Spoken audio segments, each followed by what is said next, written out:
All right, everyone. Welcome to the second annual Technology.fm Yuletide Fireplace Chat looking at the smart home. I am actually Michael Wolf. I don't know, what you nominated me to kind of drive the show, I guess moderate it this year. Jason, you did a great job last year. So I have to follow in your footsteps, but we're going to start off this podcast. If anyone who doesn't remember, last year we joined together and had a chat. All these different smart home podcasts that are part of the Technology.fm technology podcast collective, and talked about what we saw in the smart home. We talked a little bit about the year that had passed, and we took a little bit of a look forward. And we're going to do the same thing this year. I'm really excited to be joined by the folks at HomeTech.fm, Jason and Seth. Why don't you guys say hi? Hey, how's it going, Mike? Thanks for Hey, Mike, how are you? thanks for stepping into the hot seat this year. I appreciate it. Yeah, this is going to be a lot of fun. And we also have Richard Gunther over at Home On. Hello, hello. Good to be here. This was a lot of fun last year. I am looking forward to this episode for sure. One thing we didn't clear up before the podcast, who's doing sound effects? Is that you, Seth? Yeah, that could be. Make it happen. I've got the eggnog, which no wait, this is rum. Oh, I forgot the alcoholic beverage. That's where I messed up. Oh man, rookie. Total rookie mistake. So we have three different podcasts. We have the Smart Home Show. I'm the host of that. We have Home Tech FM with Jason and Seth. And we have Home On with Richard. And we all talk about smart home in, I guess, similar but sometimes slightly different ways. We have our own lens on the market. I think folks who listen to the podcast know the way we come at it. I don't think we really need to go in that. And I think that'll probably come out and be teased out a little bit in the conversation today. And what we're going to do, and I like this, Jason, I think you put this first. We're going to revisit last year's predictions. That's always good. Seeing how wrong we were. That's right. I thought that was a good place to start. Show everyone how not smart we are. So I'm going to start off. You have me up teeing this baby off, and it looks like my big three predictions were that services and monetization strategies in the smart home would be a big focus in 2016. I also predicted that the intersection of machine learning, AI, and the smart home would become a big theme. We would see that more and more. And then I also predicted that Bluetooth versus Thread would be this big epic battle. And I think that one I'm going to start off with. That was kind of a meh. I don't think that one kind of clunked. You can hear the clunk. We need the clunk sound now. So. But just revisiting that story a little bit, it was kind of quiet for both of those technologies. I still am not seeing a lot of momentum for Thread. Bluetooth had a strong finish to the year. They just announced Bluetooth 5. I wrote a little post about that. What we didn't see out of Bluetooth was mesh.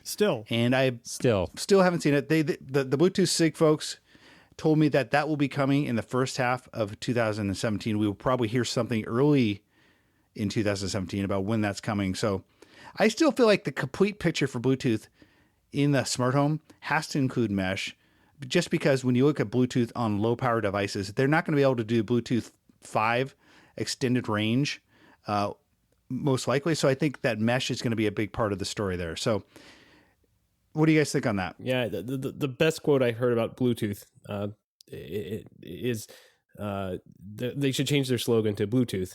It'll be great next year. That's kind of I think that there's an entity that already has that. That's a smart home. Oh, the smart home's always like, ow. That's already been trademarked. Shots fired. Yeah.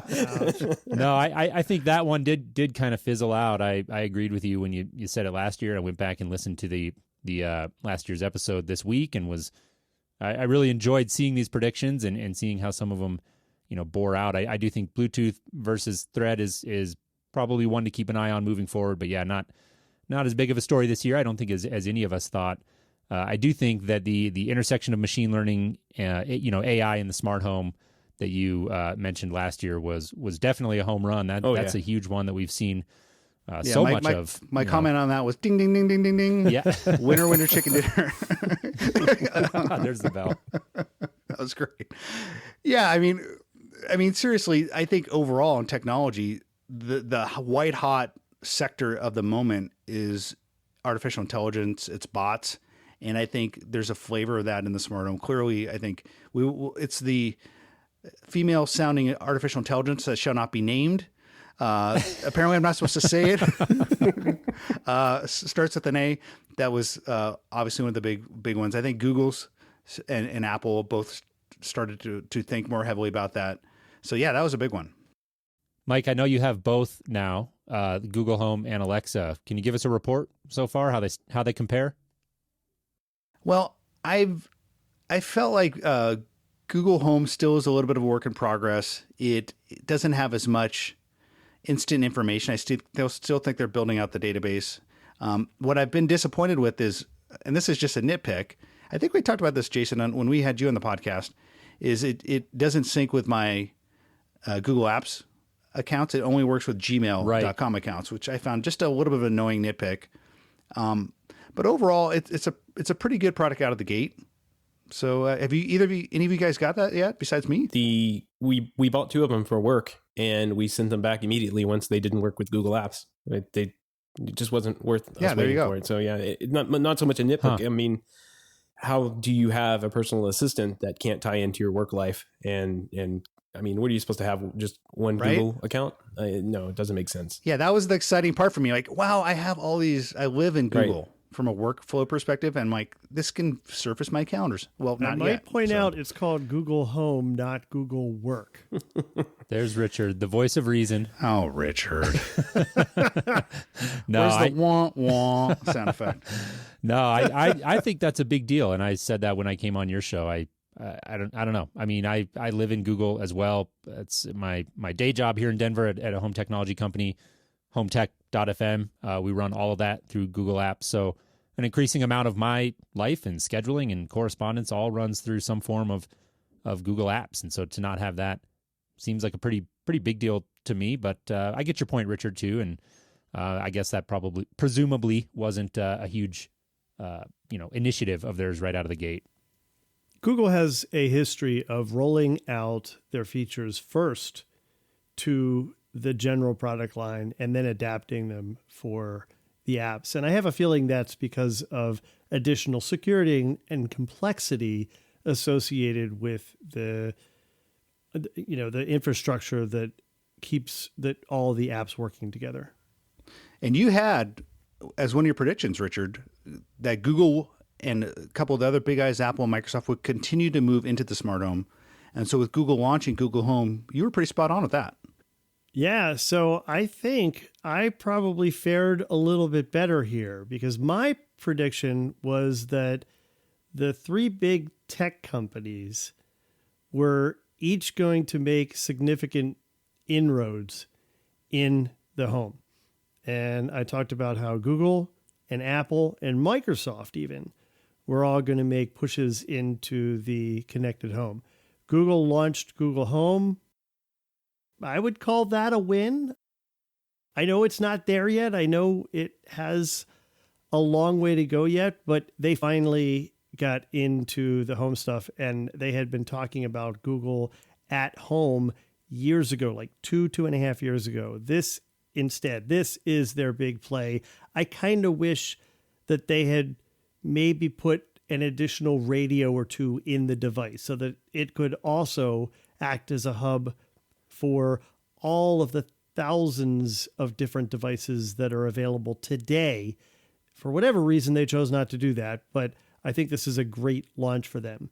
Now, Apple, HomeKit's real now. And I'll talk about HomeKit a little bit later in the show, but for all intents and purposes, Apple has made their play.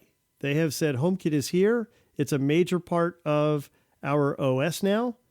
And I think we're going to see a whole lot more of the HomeKit devices coming out. And this is the make it or break it year for HomeKit as far as I'm concerned. Now, Microsoft. Phew, man, I'm so glad for the last couple days because I would not have made this one had it not been for the announcements that just came in under the wire. So Microsoft had AllJoyn baked into Windows 10, and pretty much as I had suggested last year, nobody cared.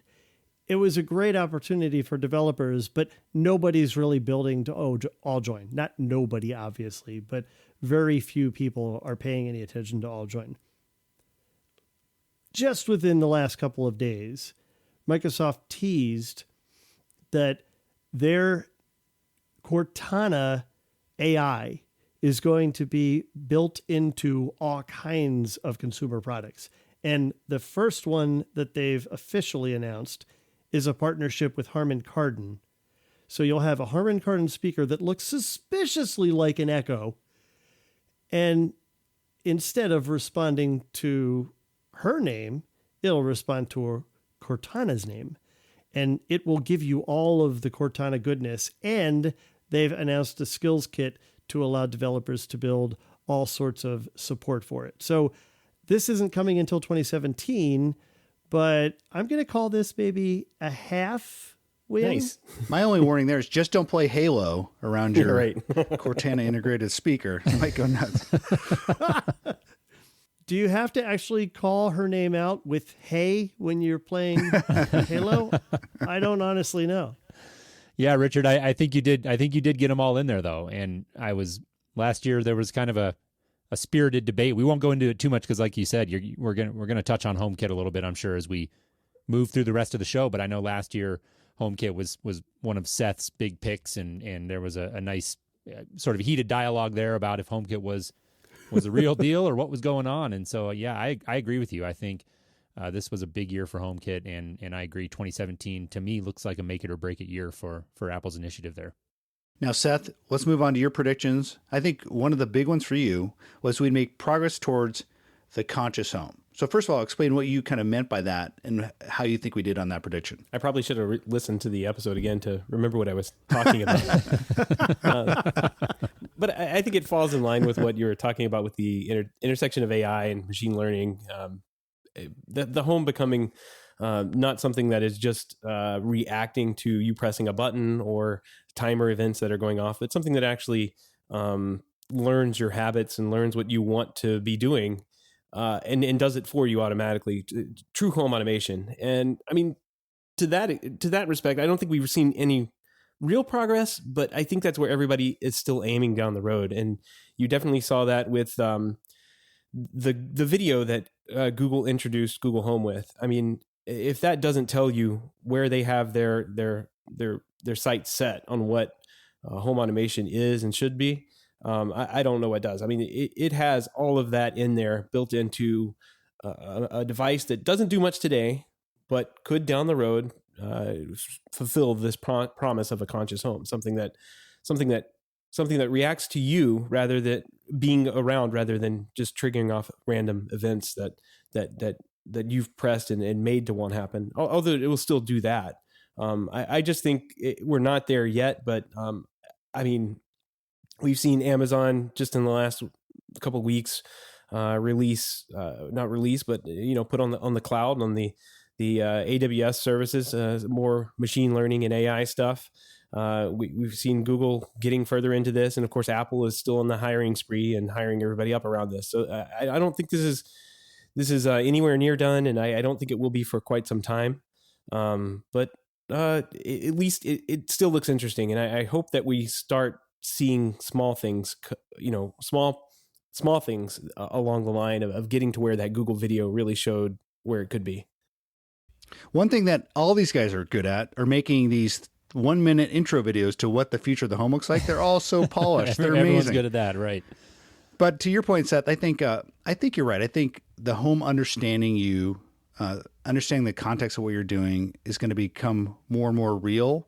This wasn't quite smart home, but I was so fixated and fascinated. You guys probably saw the Amazon Go announcement from Amazon, this idea of this future grocery store. Yep, love that. I think they're going to take some of those technologies and kind of weave those in the home, whether that or not that's facial recognition, knowing who the person is, what they call sensor fusion, which I think is basically just triangulation between the different sensors to understand what you're doing, whether it's pulling a packaged good off the store shelf and walking out, or just going into your refrigerator.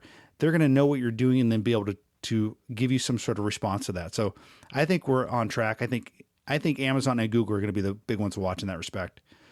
Yeah, I feel like we have products and companies that are doing this, but I don't think that we're anywhere close to the whole home being this way. If you look at some of the products that are out there, even just general consumer products like the Beyond lights or the Stack lighting, or even the Nest thermostat, which was one of the first products to kick this all off, they're all built on this idea of the product learning your behaviors and adapting accordingly. And I think each of them are doing a pretty good job at that. I'm really impressed by how well the Stack lighting system that I'm testing has learned my schedule and adapted to my habits. So I think we're going to see more of that in products, but then we're back in that position where, okay, well, everything is doing its own thing. It needs to work together. Yeah, I agree. Let's move on to Jason. Now, Jason, you have predicted HomeKit and continued innovation by Google and Nest, which we've talked a little bit about. You can touch on that if you want, but I think let's talk a little bit about the Cydia channel push towards managed services, because I think we haven't talked about that yet. And that's an area that you watch. That's an area you watch very closely. How'd you do on that prediction? Yeah. Well, first I want to say my prediction about continued innovation by Google sounded pretty good until I added Nest onto the end of it.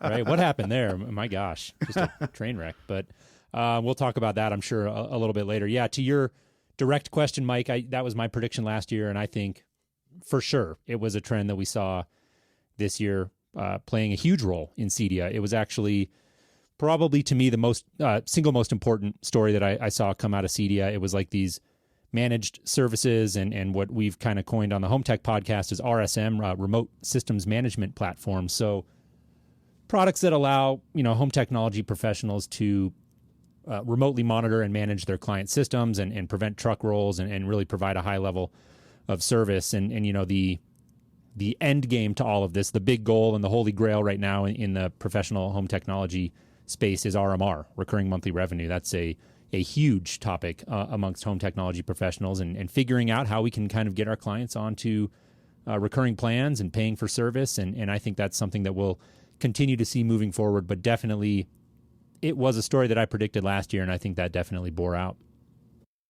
I think one thing we all have to keep an eye on is the fast rising importance of things like online training for professionals, things like, I don't know, Home Tech Academy. you guys can send me the check later for that.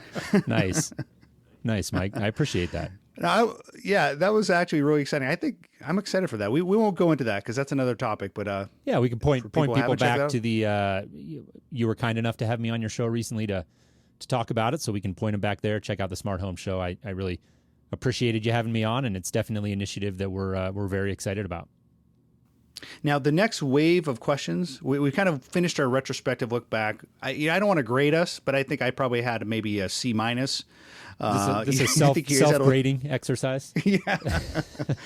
But let's look at what we thought was the most surprising or our favorite story of the year. And this doesn't have to be something that is like the biggest breakout story, but it can be.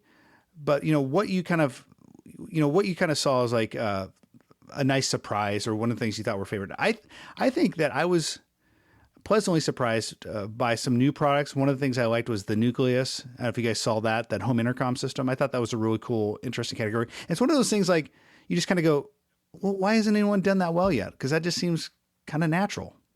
So that was one. Have any of you guys checked that out? So I actually saw that at Cydia, and I have to admit, I kind of glossed over it. They were at the Amazon, the Echo booth, the Amazon booth there, and it's an interesting product. I didn't give it a lot of attention, and I have to be honest, I heard you mention it recently, Mike, I think actually in one of your newsletters, and I said, oh, maybe I should give this thing a second look, honestly, because I hadn't been paying attention. I think it's actually a pretty interesting product, and incidentally, we had a client recently request an intercom system at our work, which I was very surprised by.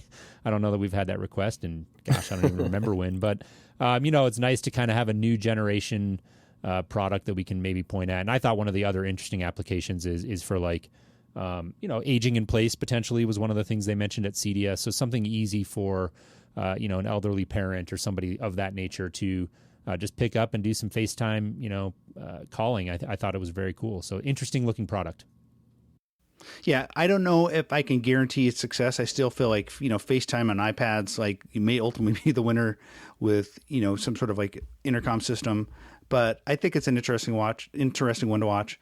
I also think just the continued success of products like Ring is, I guess, I wouldn't call that surprising. It just keeps continuing. We aren't seeing necessarily the whole home, smart home really kind of kicking butt, but it's these standalone products where people see utility in them and consumers understand. I think that's the key. Consumers get products like video doorbells. So that's why we're seeing those types of products continuing to do well. Yeah, I love that product. That's something that I've been a big fan of since they introduced the Ring version of that. Ring really being the next generation of Doorbot. And I think that they've done a lot in this space in terms of raising awareness, in terms of getting it out in front of people well, in terms of advertising. They seem to really be doing everything right now, including, and this is why I love it more than any other product out there. Sorry, Skybell. I think the industrial design of this thing is perfect for the front door. So many of these products out there just look way out there, like they belong on a spaceship or something. Right. Have you seen the Vivint? The Vivint one's pretty good. Yeah, that one's pretty good. Yeah, it's not too bad.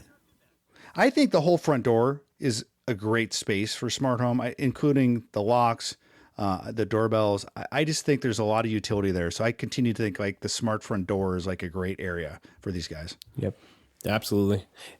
So Richard, let's hear a little bit about your surprises. You want to talk a little bit more about HomeKit? You felt like it came of age this year.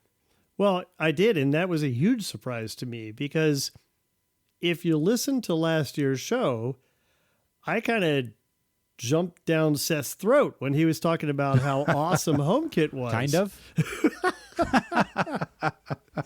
Because my experience with HomeKit last year was nothing but bad. I had less than a 50% success rate with it, with the products that I was purchasing or getting from vendors and testing.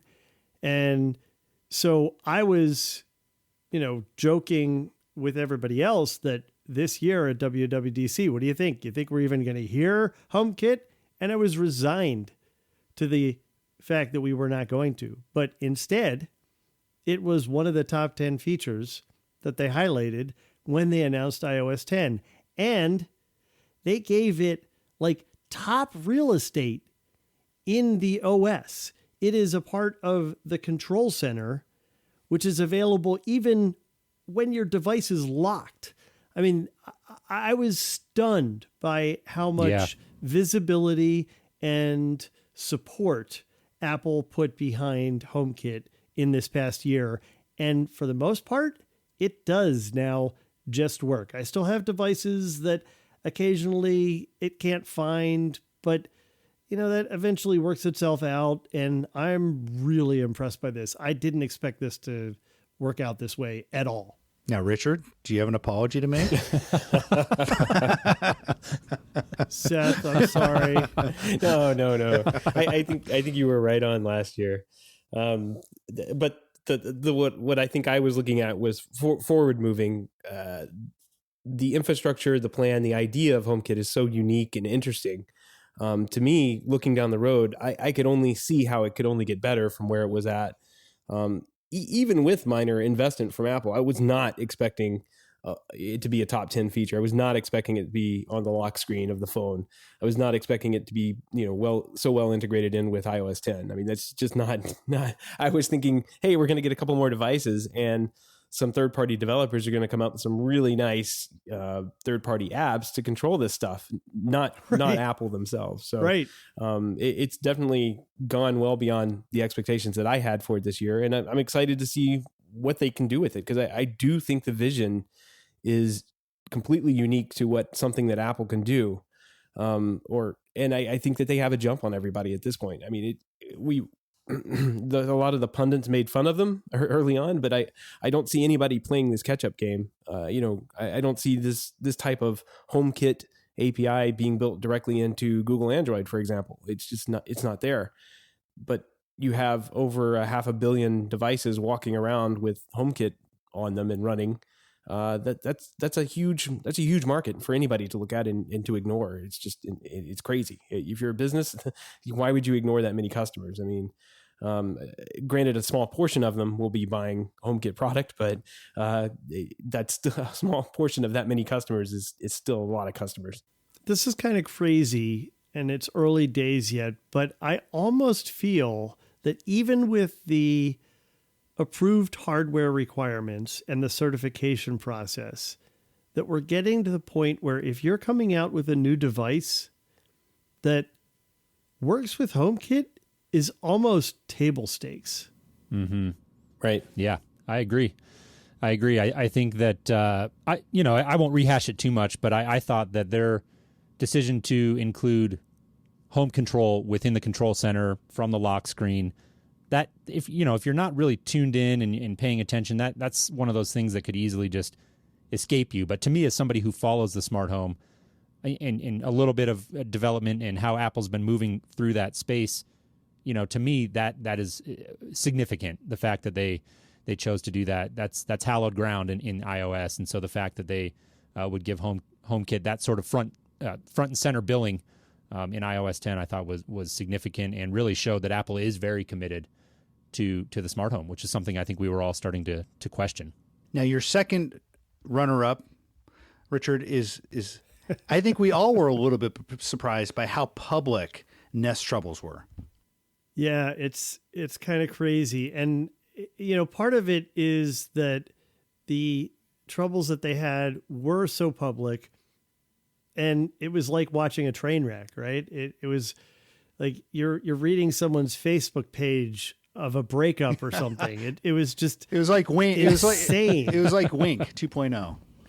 Right. Actually, right. I mean, Wink was far less nasty, right? I mean, this just got down and dirty nasty. And, I kind of want Seth to weigh in here too, because he had this same point. And certainly the two of you have talked about this on the show a lot, about what a meltdown they had. I don't think anybody from the outside saw that coming. I think we looked at Nest as Alphabet's darling and expected that they would carry Alphabet's vision of the connected home forward. But in fact, what happened was they melted down, and Google basically did an end run around their own company to get stuff out there. Yep.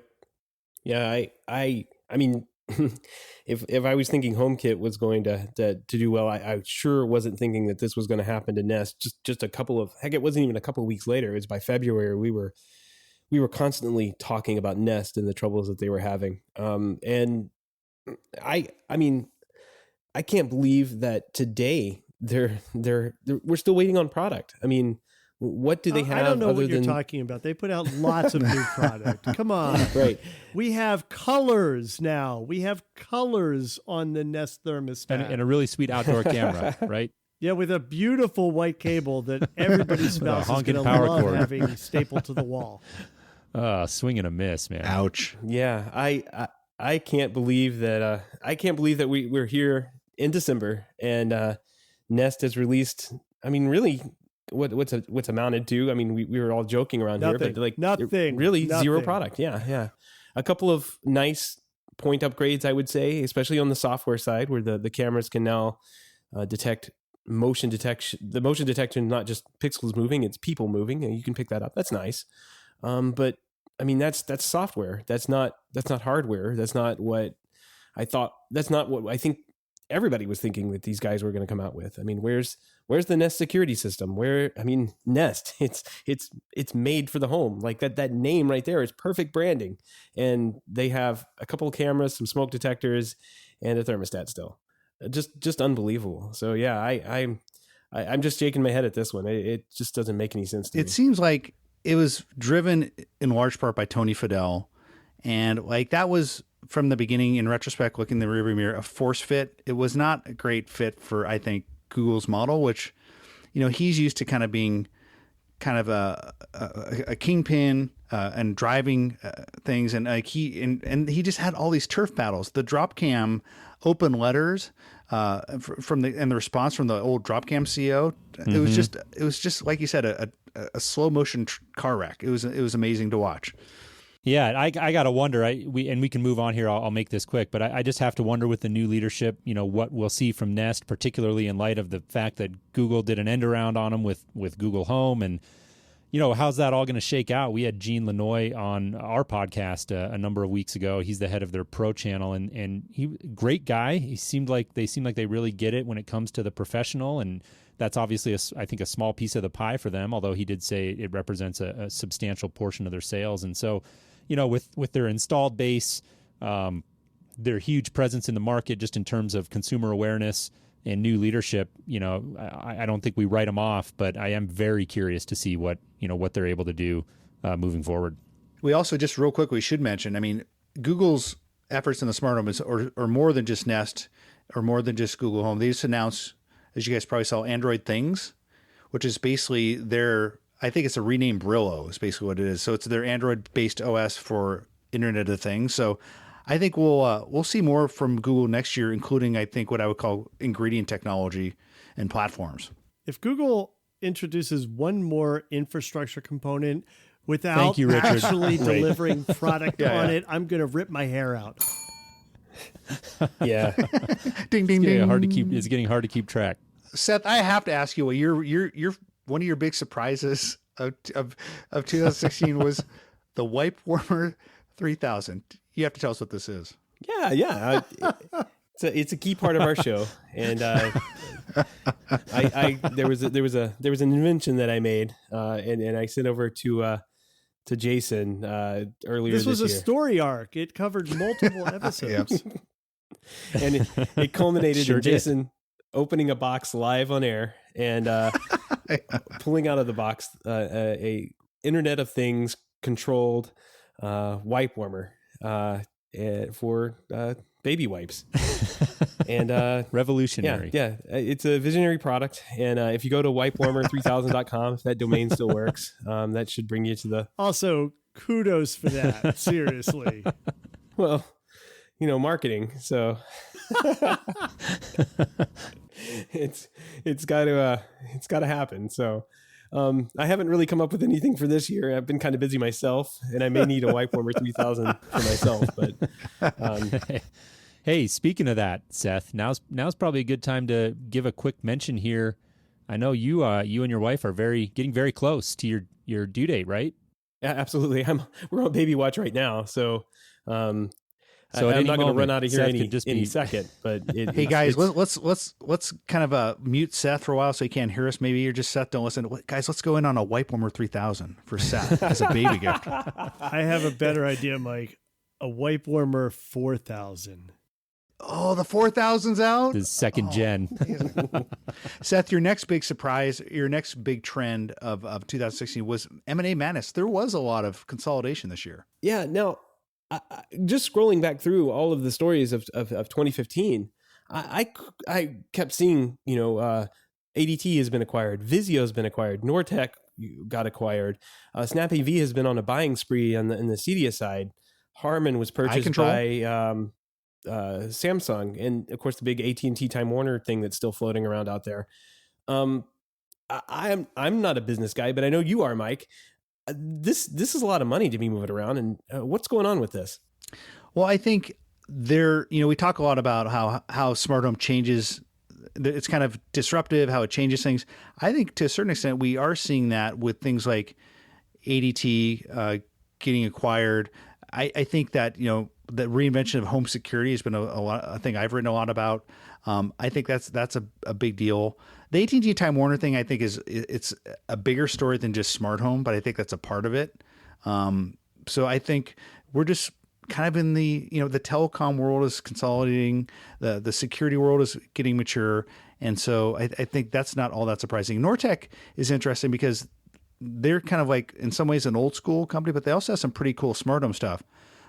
So that one was a little bit surprising to me, but I think it was a good move for them. It felt, just as an outside guy and looking at all this stuff, it feels like there's a lot of money out there that's been sitting on the sidelines, and people have had, money to buy companies with. But I think one of the words you used there just really is what I kind of feel about this too. It's like a maturity thing. Like this is what happens in a mature market. These companies get bought and sold off and bought and sold off, and that's what we're seeing happening. So, no products from Nest, but everybody else got bought up and sold off in different directions. It's kind of crazy. Just a crazy year for that. Did we see any big high profile?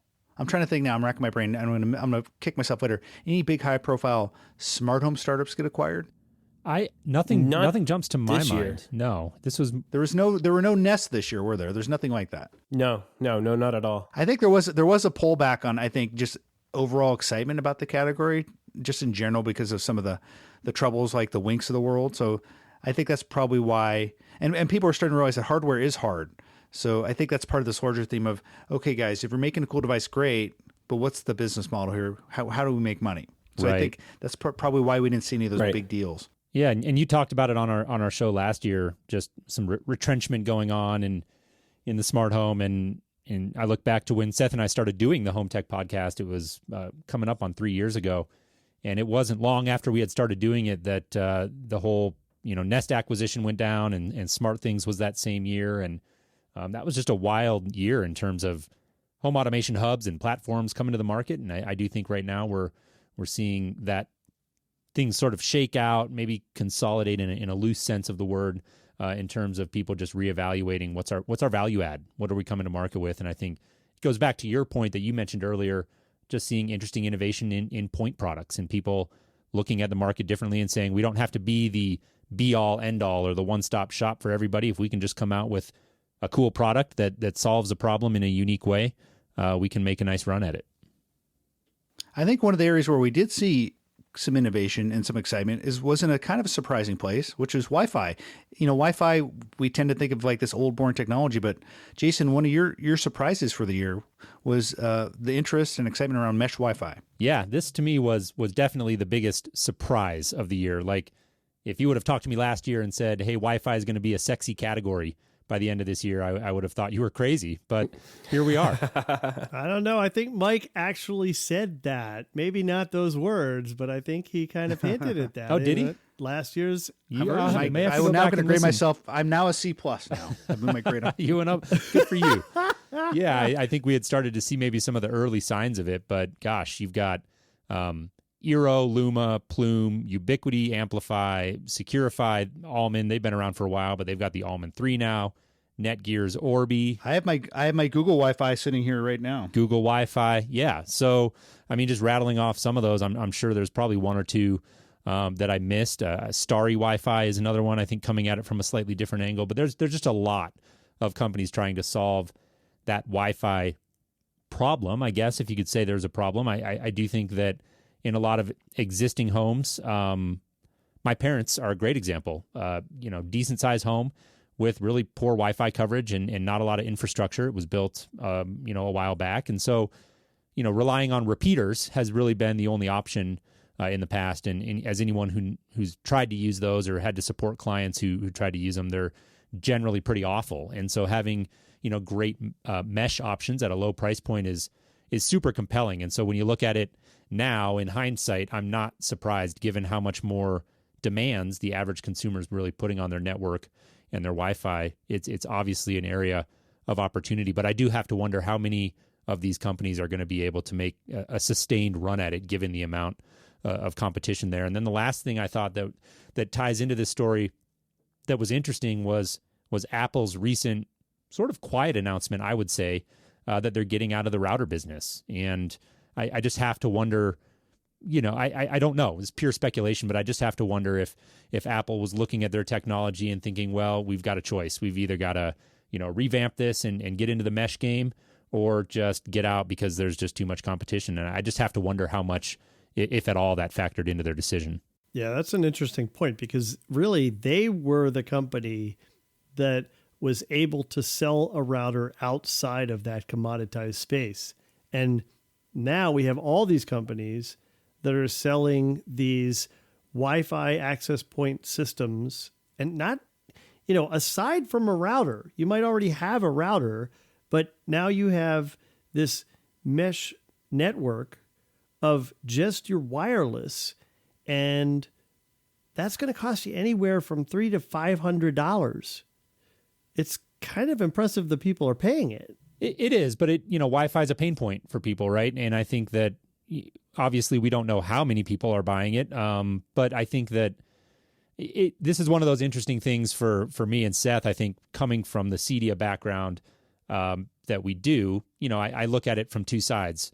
For me, spending $500 on Wi-Fi for my house when I've got a perfectly functioning airport network, probably not going to happen. But for my clients, and we have a lot of them, $500 is a steal compared Absolutely. to what we would have had to do, just a year or two ago to Right. get them into any sort of mesh solution. So Right. all relative, of course, and certainly not implying, $500 is nothing to sneeze at, but it is a matter of what angle you're looking at it from as well. And I think it's interesting that they've managed to kind of take it out of this commoditized space and now looked at ways of adding features, adding like family content management and access times and all kinds of things where they can really provide a good experience and an understandable way of managing your network in ways that companies like Cisco and Netgear and others have completely failed at for years. Yep.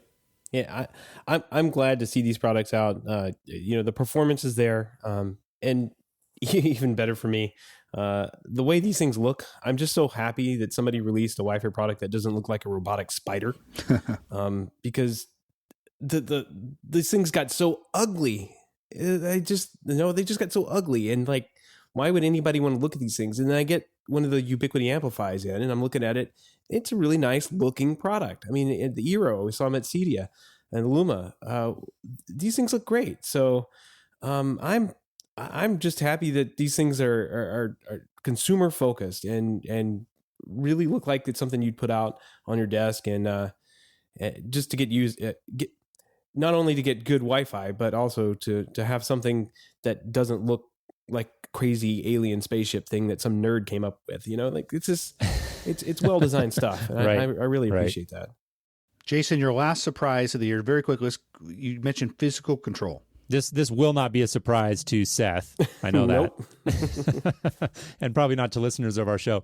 I don't know. Again, this question's about what's your favorite story, right? Or what resonated with you. And I just love this space, and I think it's got a long ways to go in terms of developing and getting more mature. But this idea of getting back to physical control, I think there's some app fatigue happening in the smart home. I think people are looking for ways to control and interact with their home other than fumbling for a phone or a tablet. And part of that goes back to, of course, voice user interfaces. But I think part of it also ties into, people wanting just a simple old-fashioned button that they can push and get a predictable result. And so you've got companies like Flick. Logitech announced their Logitech Pop. Febraro is kind of a professionally installed solution, as I understand it. I'm not too familiar with them, but they've got one called the Button. 7 Hugs is one that I kind of tie into this. 7 Hugs Smart Remote.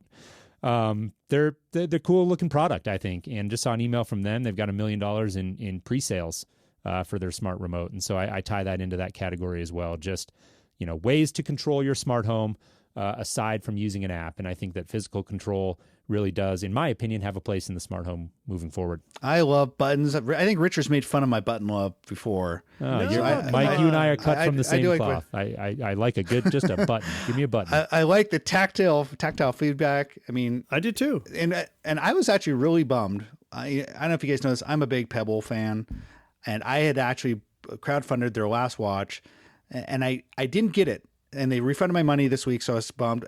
What they also had was that the Pebble, I forget, the name's escaping me now, but that Pebble button. They actually had their own connected button that had API integration with Spotify.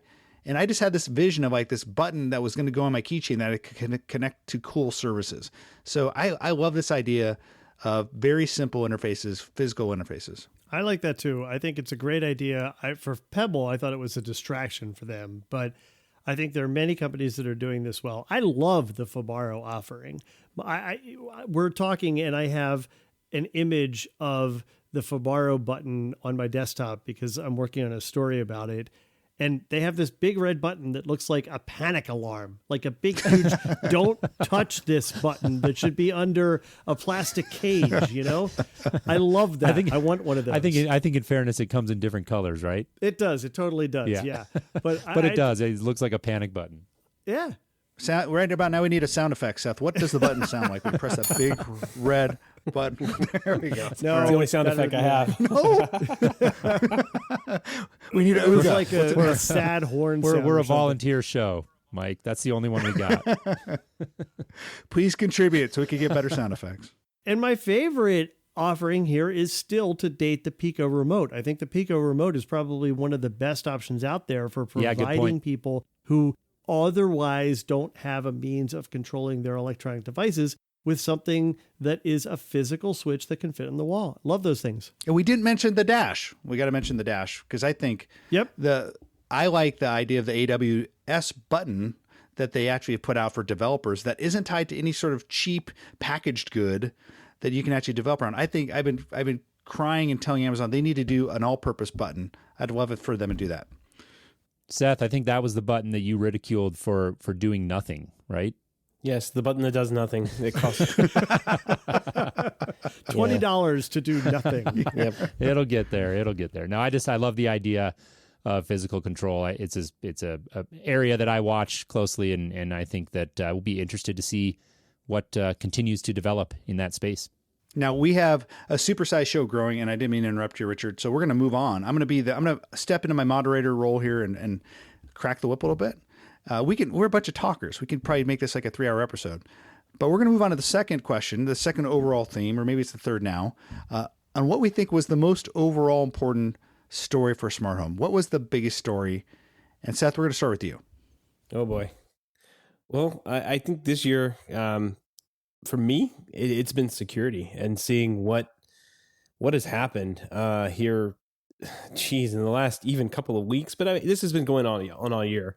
With the last couple of weeks, we've seen botnets just become into existence from nothing. It seems they were people left insecure, what they call Internet of Thing devices on the internet, and bad actors came along and scooped those devices up and put them under their control, and then started to do really bad things with them, like massive DDoS attacks and bringing down websites that you and I use every day. So, I mean, I think that this is this is an emerging thing. It's still going on. We know that the Mira botnet that was out there has broken off and splintered off into like 50 some odd other botnets.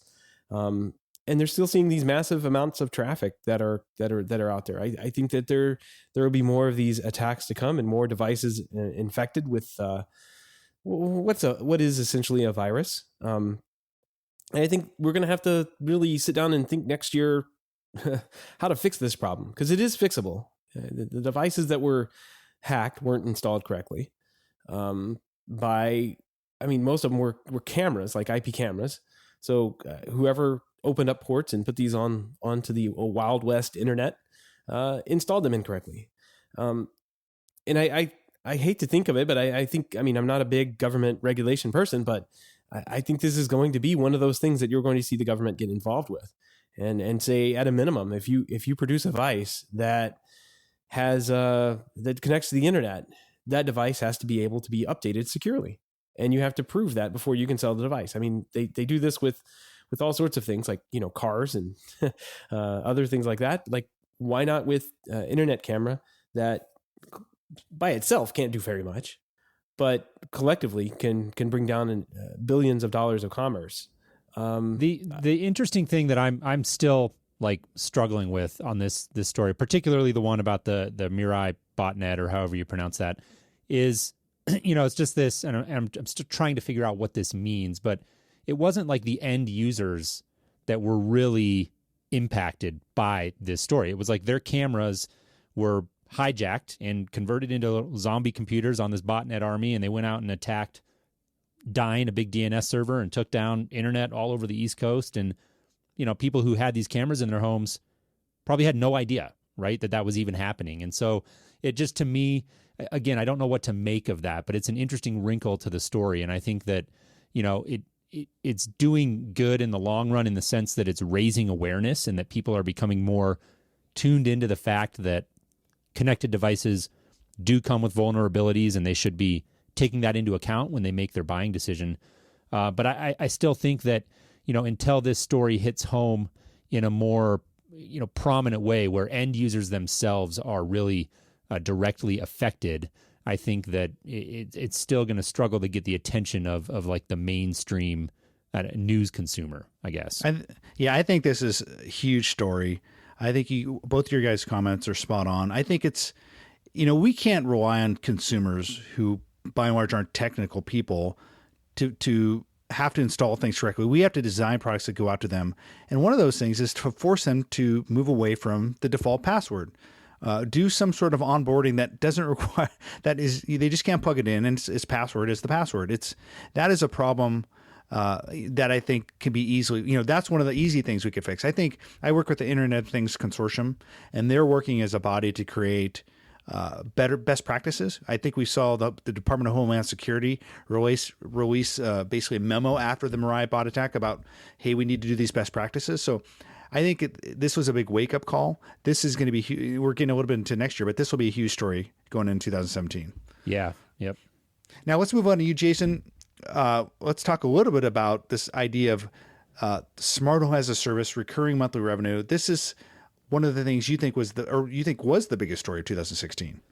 Yeah, and obviously that's colored a little bit by the angle that I'm coming at the market from, but I do think that it is applicable, and I won't spend a ton of time talking about it because I know we discussed it a little bit earlier in the show, but I think it's applicable even to DIY companies who you referred to are trying to figure out, how do we make a sustainable business out of this? If we're going to try to get into the smart home with one-time hardware sales and that's it, how long is that really going to work for? And so everybody from DIY companies all the way up to the highest level integrators out there who are doing, 6 and 7 figure installations, everybody across the board, in my opinion, is looking at, service, the smart home as a service. Julie Jacobson over at CE Pro kind of coined that term, and I think it's a great one. And so to me, that's the biggest story. I think if you look at it specifically from the home technology professional, from the CEDIA angle, clearly the story is about the increasing competition and downward price pressure that we're seeing in the smart home on what have in the past been really specialized and high ticket products are becoming a little bit more commoditized, and we're not there yet to where home, the CEDIA channel is in danger. I'm not in that camp. I'm an optimist. I think that home technology professionals have a bright future, but I do think part of that future, a significant part, is cracking that RMR code, and part of that is remote systems management. Again, figuring out how we can minimize our warranty support costs, provide a really high level of uptime and great customer experience for our clients. So to me, without question, biggest story of the year was that smart home as a service. Yeah, I think that's the big, even in the DIY space, that's the big focus. How do you move beyond just a one-time hardware sale?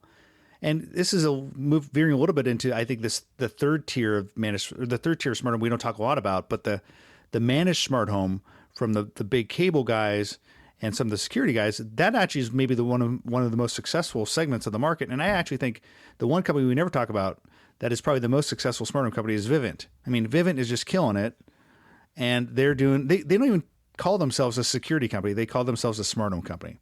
So I think that managed smart home, people will pay for that. I'm still amazed by that because I just don't want to have to pay for that as a consumer. I don't even want to have to pay a security company.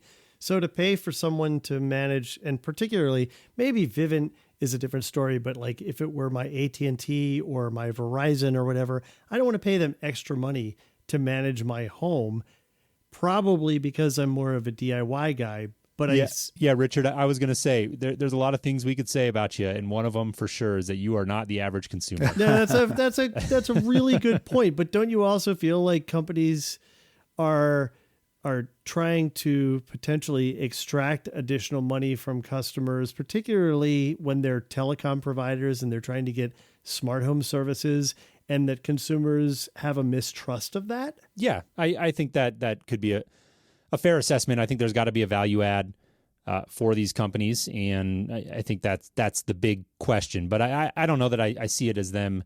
I think extracting money has negative connotations. I think they're trying to figure out how they can come at the smart home, provide some value, and get a recurring monthly fee out of that. Now that's going to range from company to company and how they approach that, and what sort of level of value are they really delivering. Of course, we could debate that. We could easily spend a whole episode talking about that. But I think that it runs the gamut. And again, I think for the average consumer who just wants a turnkey solution, and maybe $30, $40 a month isn't a huge deal to them budgetarily, I think that's something they won't even bat an eye at. Yeah, that's a good point. It's funny because I feel like there's that low end consumer where they just give me a solution, give me something that I can pay for. And then there's people in the middle who are more technical and they may want to do it themselves, like me. And then there are your customers who are more likely to probably spend on services like this. It's interesting how that market is segmented. Yeah. And there's some interesting things this year that have happened. I mean, EchoStar was one of these companies that was getting into this, and they completely dropped their home security, home automation line off. Yeah, that was weird. Yeah. So I mean, I know that everybody is, and I think, what was it? Verizon was the one that kind of moved theirs around a little bit. It's still out there, but Sage was just completely shut down and discontinued. That was a very strange one to me.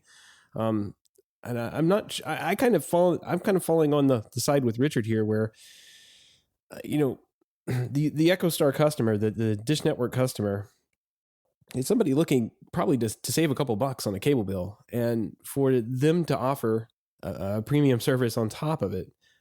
Really, I don't know if it just hit the mark of their customer or not. I mean, even if they did have the extra couple of dollars, these people were moving to save more than they could even save by moving to Dish Network. So I would wonder if these are. I mean, they're out there. The managed home market is there, but I wonder how well that's going to be done moving forward. I like what Vivint's done. I like that they're a third party and they're not offering the home services and everything. I think they're doing a bang up job, but this is a strange one to me. It kind of will continue to be a strange one to me. Like I said, I'm falling along the line of they're extracting money from you rather than giving you anything good. No one loves the cable company. Sorry, right. Comcast. And that's the problem, right? Yeah. One of the things that's interesting is that middle ground player, like the SimpliSafes of the world, that I think are kind of bringing you the best of both worlds. They got your self-install for you, Richard. They allow you to move. And that's what ADT was trying to do with their Canopy service, which they basically said, hey, here's our security service.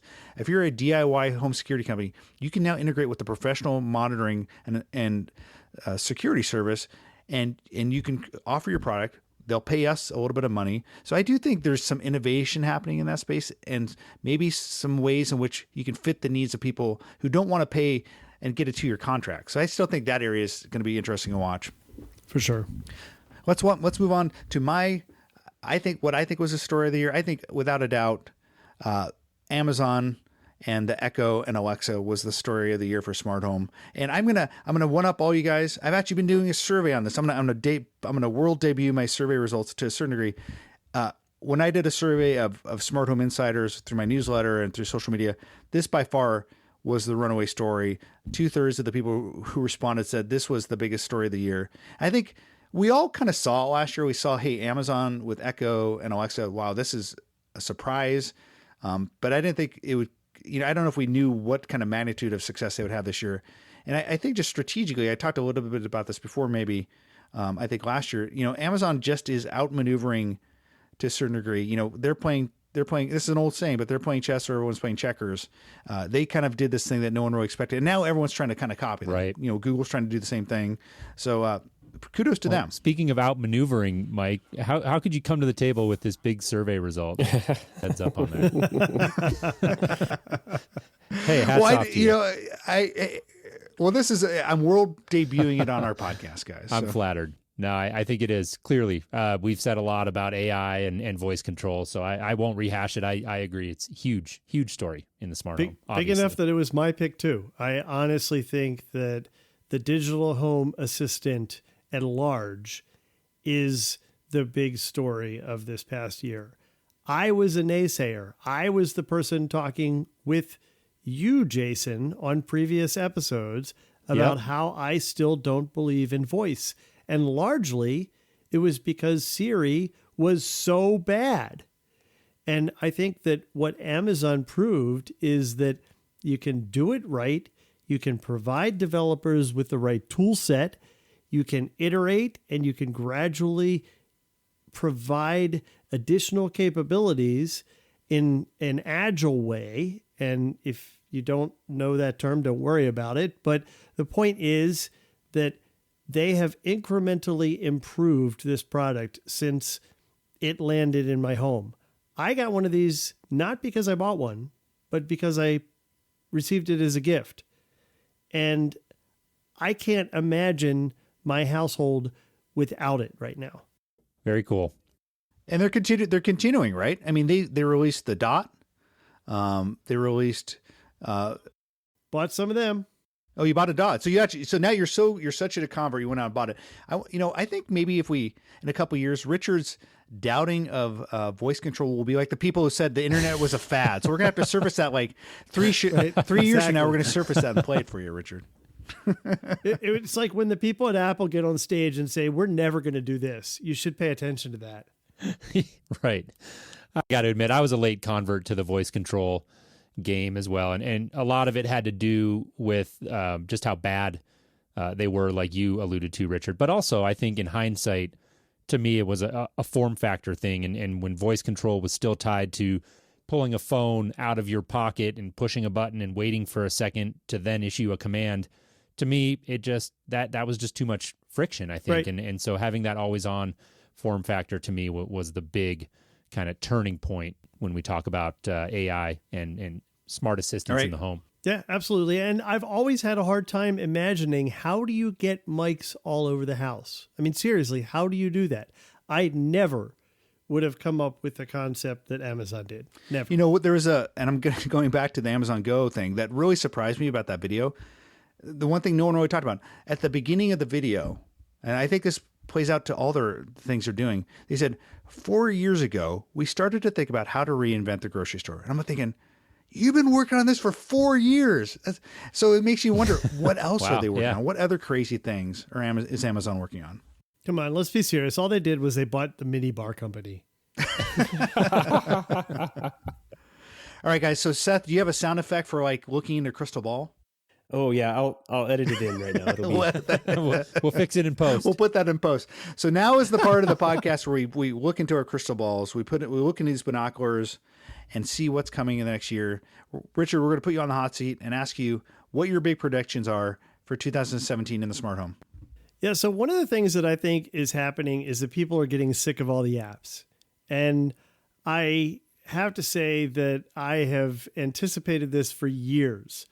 I think the idea that every product has to have its own app is a terrible idea. And frankly, that's one of the appeals that hubs, that was for the bell, have offered over the years. So I think that we're going to see additional consolidation through products like the Echo, like HomeKit, like Google Home, perhaps like Cortana. I think we're going to see that there are companies recognizing that they can fill a gap where people don't want to have 27 apps on their phone, but instead some centralized means of controlling the things in their life. And I think that's going to be a big thing. Definitely. And that is something that obviously as home technology professionals, we've been providing that value add for a long time in terms of consolidating different control devices, but it's a whole different game when you start talking about, these DIY products and how does that eventually consolidate and shake out for potentially an average a consumer. And so I think you're right. It goes back to app fatigue. Everybody's getting tired of fumbling through different apps and stuff. And so where do we go from here? Seth, what is your big prediction for the year? I think it kind of falls in line with Richard here, and in a couple. I'm looking at the notes, a couple of other predictions here, but I'm going to say Siri in the can is real this year. Oh boy! So, I'm sitting here listening to the conversation on the Echo that we just had, and I'm thinking, am I the only one that's feeling pessimistic about this? Amazon has created a good product, but where does this thing go? It doesn't look like Amazon has a clear vision for Echo. Yes, you don't think so? I don't. I mean, they've iterated. They've put out these little building blocks that you, as an enthusiast, can build and put something together. But they haven't. I don't really think they've made it come full circle to be part of a compelling story. I have a feeling we're in for another Seth and Richard throwdown. No, we don't have time for that. Cage match. We don't have time for that. But I guess, I would just say that I would disagree with that. I believe that they have a program level backlog for what to do with this product. And they are just slowly working their way through that with the capabilities that they're adding over time. And it's really just a matter of time and resources to be able to get it out there. Yeah, time's a good thing. I think they're going to run up on it too when other products come out and start competing and beating them. I'm looking at Google Home this month. Just now came up with their API. I don't know where that's going to go, but just today there's already posts on the Control4 forums about some dealer who's written a Control4 driver for it. So that took something that took Amazon Echo. I probably had mine over a year and a half before we saw Control4 integration. Took Google a couple of months. The Amazon is not as big as Google or Apple in this respect. So I'm just wondering how much further they're going to get down the road with this before you are saying, oh, it's a great little device that I have, but I do everything this way.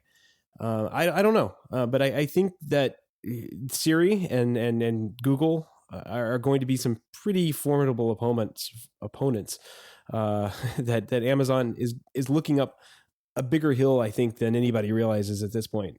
Because to me, the Echo is still very, very basic in what it can do, and very, I hate to say it, nerdy. Like it's something fun that you can ask, tell me a dumb joke, and it'll tell you a dumb joke, but to do any of the integrations with it still takes, a bit of a bit of a turn. Like it's not something that I'm going to hand off to my parents and say, hey, do this and hook them up to your Philips Hue lights and see what you can do with if this and that. That's not going to happen. But I guarantee you, when Apple comes to the table with whatever the Siri they can is, it's going to have a more elegant interface to getting onboarded. So I have a wild ass prediction on what that is. Okay. I think Siri in a can isn't going to be Siri in a can. And I think that's a good thing, because I don't want Apple to come out with an appliance, because I think that would be a Me Too solution. And that is not what Apple does. Apple refines concepts until they figure out how to deliver it properly. My wildest prediction, I hope that doesn't require an explicit tag, is that we're not going to see Siri in a can, but we're going to see Siri in Sonos. Whoa. Interesting. You heard it here first. Woo! Well, yeah, it kind of makes Richard, sense for them to supply the AI to other products. I mean, that would make sense. So yeah. Is cool. my like cry appeal to Apple to buy Sonos? Is this what you see happening? I've been writing about this for years. Well, please buy it's Sonos. Funny. Are they going to do it? You have been writing about that for years, and now we see a tighter partnership between Sonos and Apple than we ever have. Enough so that I'm also willing to make another prediction that I don't even have in my notes here, that, Seth, we're going to see AirPlay. Oh my gosh. That's going to be great. I get my first child and AirPlay on Sonos. All in 1 year. Yeah. Well, when you see AirPlay, that's when you know the Siri in a Sonos can is getting close. There you go. That would be those two predictions would be very cool. And I think, well, we'll see what they can pull off. Siri in a Sonos is what we can call it. Yep. that would be cool. Okay, Jason, what's your big prediction for the year? Yeah, we can move through mine quick because we have talked about it a lot, and that is AI. Bigger than voice control. A lot of people have been talking about AI as if it's a voice control solution, and I think in the home technology space in particular, I've heard that conversation quite a bit. And we have to remember, AI is much bigger than voice control. This is about actual intelligence, actual, Seth talked about it earlier, building that intelligence into the home where the home is thinking for us and making suggestions and acting proactively. I think continued innovation there in AI is huge. And then next generation interfaces in general, like we talked about. And that's where you get into voice control and really anything other than an app, right? Let's look at physical control and voice and see where else some of that stuff can go. And so I think, to me, those look like probably the biggest stories ahead in 2017. I love that. I do too. I'm going to go with mine. I'll start with my wild ass prediction. Robots. That's it. I'm moving on. Dropped. Enough said. Are these like the Boston Mechanics style robots that you're afraid of, or? I just think robotics is going to become a bigger and bigger story over time, and I think there's just a natural integration at some point with robotics at some level with the smart home, and whether that's like Roomba based understanding. I just recorded a podcast. I haven't published it yet, but the guy, one of the chief innovation guys for iControl or iRobot, not iControl. One of the things that he said is they have a unique view with their Roombas in that they can actually do a 2D map of the home, unlike anyone else, and they can also start to use this robot to maybe, I threw this out there. What else can you do? Can you use it to respond to security calls, or if there's motion in another room? He goes, sure, we can do that. So I just think using robotics in the home is going to be a natural kind of peanut butter and jelly integration with the smart home. I don't know if it's next year, but I think we're going to see some companies coming out with some interesting things there. So I'm picturing a Roomba with a taser attached to it. Which would be awesome. That would be awesome. I still think about that Wink commercial. The creepy robot that's watching. That was so creepy. Oh wow! Watching the mom and workout. Yeah. I have maybe this is going to go in the smart home museum at some point, but I have my Wink robot T-shirt. Do you guys, any of you guys have one of those? No. Yeah. No, can't say I do. My other predictions, I think this kind of ties into what some of you guys said, but I think smart home is going to go increasingly into the fabric of the home. I think, Richard, you've talked a little bit in the past about how IKEA is doing interesting stuff, or they could be maybe one of the interesting companies in smart home. Right. I just think building intelligence into the fabric of the home, whether that's furniture, new home builds, I just think that becomes more and more of an important thing over time. So I think we'll see a little bit of that next year. I love that. And certainly HomeKit is one of the possibilities there, right? I mean, Apple was making a big move trying to partner with home builders to enable homes that are available to new home buyers with HomeKit compatible devices already a part of the home. And you're like, okay, well, what does that mean? Like, I have a smart thermostat and a light switch that can work together. I mean, it potentially could mean all your lighting, all your HVAC, including the HVAC devices themselves, your appliances. I mean, the breadth of this is pretty significant. I think there's a lot of possibility here. There's a company that I'm actually, I have to do a disclosure, I'm consulting with a little bit, Asterix, called Neurotechnologies, but they actually are doing light switches that have contextual understanding of the home. So they want to basically build some of the smart home intelligence into a light switch. And they don't even have a camera, but they can know whether or not it's you or a dog or whatever, just based on motion sensing and not even using a camera. So that type of stuff, I think will be interesting. Go ahead. Sorry, Richard. I want to teach my dog how to use a light switch. I think that'd be awesome. Yeah.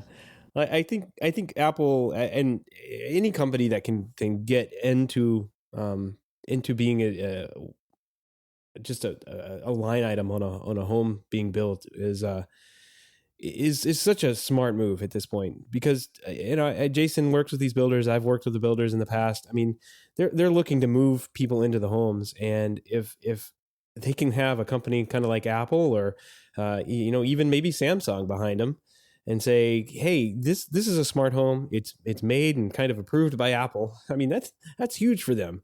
And it's just a smart move all the way around. Apple gets their product or their infrastructure into the home, even third-party devices, like Ecobee thermostats could get into the home, and they would hardware would get put in, and then for the integrators or installers like Jason, myself, we get to sell and install upgraded hardware into a home. And at the end of the day, this is all stuff that people want. They want to have this stuff in their homes, and they want to be to be in a house that has smarter devices, so they can sit back and control it. So I'm excited about that, Mike. That's a pretty good pick. I really didn't think about that, but that's a really good pick for this year. I'm hoping to see that come true. And I'll do my one last point, and I think it's related. I think we're going to increasingly see smart home just built into things, and that could be appliances. So I think we're going to see. I think we're seeing success with the standalone discrete products like doorbells, but I think over time you'll see things like Whirlpool and these large appliance makers, whether it's Samsung with smart things, build in smart home. And I think what that opens the door for is innovative business models. I was at a conference about a month or two ago, and there's this guy talking about this concept of appliance as a service. And so there's this idea, appliance as a service is something where you don't buy your white good, you don't buy your refrigerator, you don't buy your washing machine. You basically are just buying it as a service. It's a monthly fee. And if 2 years from now, 3 years from now, you want to trade it in for the newest model, Samsung brings that out, you have the newest model. So, and this doesn't have to be just this model. I think overall we're going to see, once you get a bunch of connected appliances out there, you can see more innovative business models. One idea I wrote about was kitchen as a service, right? Because I read a lot about the smart kitchen. But what if you're Whirlpool and you just want to install a managed kitchen into someone's home, and you have the Whirlpool refrigerator, Whirlpool oven, Whirlpool this product, and you just pay a monthly fee. I don't have to spend $10,000 for the Gen Air kitchen. I just pay $500 a month for the Gen Air kitchen. I have all the cutting edge appliances. So that may be like a crazy idea, may never come to fruition, but I think we're going to see more people experimenting with business models. Yeah, definitely. I think there's a lot of interesting possibilities there. Seth and I had a gentleman named Daniel Obadovsky on our show a while back. He wrote a book called The Silent Intelligence, and pretty broad book. I'd recommend it for anybody who's interested in the Internet of Things and what we're talking about right here specifically with this conversation. A pretty fascinating take. And he talked about some of the opportunities that could present themselves when that sort of intelligence is built into things like water heaters or furnaces or refrigerators, in terms of you talk about the product integrating with services, right? That's a conversation we've been having, and how local service companies, home technology guys like me, for example, could potentially be tied into a central, I don't know what the proper term for it is, a database or something that these are all reporting back to, and helping homeowners connect those dots and get proactive service from qualified professionals before a small problem becomes a big one. And so that's a broad reaching, I'm painting with broad strokes there, but interesting. I think as you see intelligence getting built in to products themselves and what the possibilities are there, not just for the manufacturer, but also for tying into even potentially local service providers. Well, guys, we're at the part of the show where we're going to start wrapping it up. We're going to start like the fire's dying down. My glass is empty. I need some more eggnog. Time for a refill. I need more beer. I need more beer. But before we wrap this thing up, this supersized second annual Christmas special or holiday special, Festivus special, we're going to do a little pimping of our shows. So I'll start. I do a show called The Smart Home Show, which we were all making fun of because I put it out at a very chunky, irregular basis. You guys are like clockwork. Richard, I think, publishes his at the same time every time. Or at least if he wasn't so busy, he would. And you guys do too. But my show is The Smart Home Show. Listen to it. You can find it on Technology.fm, or you just look it in your favorite podcast app. And Richard, what show do you do? Well, I host Home On, and that's a show that is really focused on DIY or over-the-counter products. People who are interested in just doing this stuff themselves.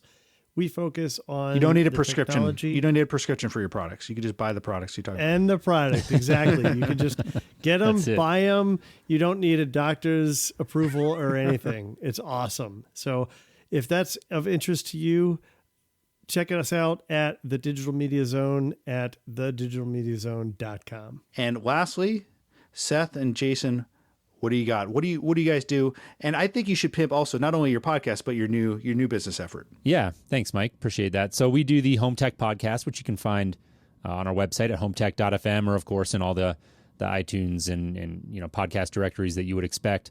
Seth and I, as we've talked about here, come at it from the home technology professional side. That's what we both do. That's what we've been doing for a very long time. But we also talk about DIY products, and I know we've got a lot of listeners to our show who come from that angle as well. And we really see one of the big things happening is a DIY, a convergence in the smart home, and we see those lines as blurring. And so that's something that we talk about quite a bit. But yeah, we do come at it from the CDI angle.